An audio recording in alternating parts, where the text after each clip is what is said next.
A few words of Torah. I don't know about you, but I'm feeling about as small as a grasshopper today. And let me explain. This week we read in our Torah portion about the spies. Our Torah portion begins with the word shalach, that Moses sends the 12 scouts or spies to scout out Eretz Yisrael, the land of Israel, and to see if, in fact, we can take that land and make it our own. And two of the spies come back, Joshua and Caleb, and basically say, we're going to be good, God's got our back, don't worry about it. That's my crass summary of the Torah. 10 of the spies said, oh my God, there's giants there, they're going to devour us, we're never going to be successful, let's run for the hills, and we can't possibly succeed.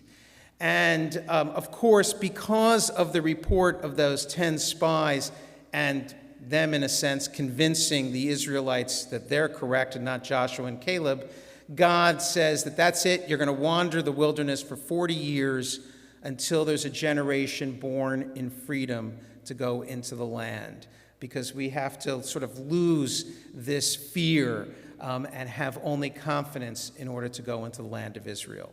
And there's a very famous verse that I want to quote in the Torah portion. It says, the country, these are the 10 spies saying, the country that we traversed and scouted is one that devours its settlers. All the people that we saw in it are of great size, and we look like grasshoppers to ourselves, and so we must have looked to them.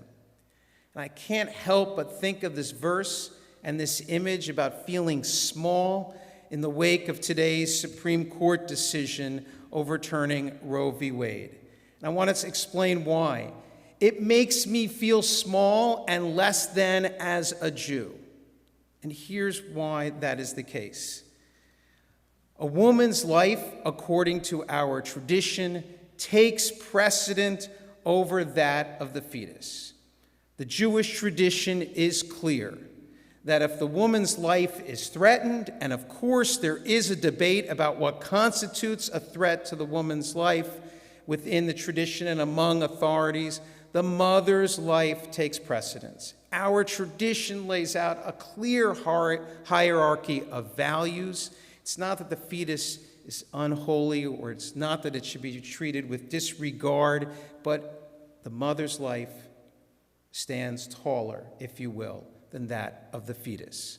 And so it makes me, reading today's decision, makes me feel less than as a Jew, because my tradition and our tradition says otherwise. And even though I suspect there are some and many in our country who are now in their sanctuary celebrating this decision because it affirms their faith, for me, it feels just the opposite. And I also, although I can't speak from personal experience, I think it makes women feel less than as well. Certainly the women in my life who I love have expressed this to me this morning. My daughter, my niece, saying that it makes them feel less than, that their health is not as important as a man's health. So I feel like a grasshopper on this Shabbat.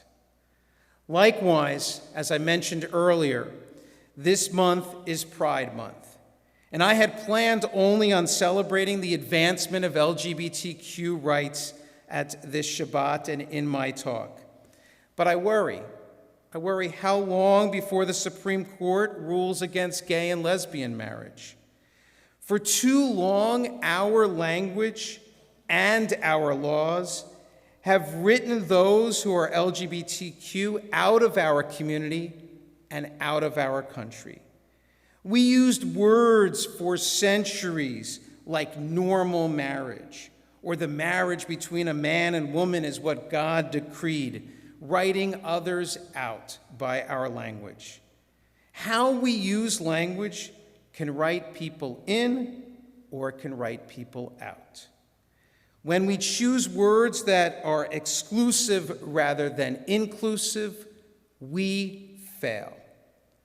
Not every couple is comprised of a bride and a groom, and it makes us better when we recognize this and say it loudly. It makes our community higher and better when we acknowledge this. And I feel like the Supreme Court uses its power and language as a sword today. It pushed the women I love to the outside and the periphery. It said, in effect, your health is secondary.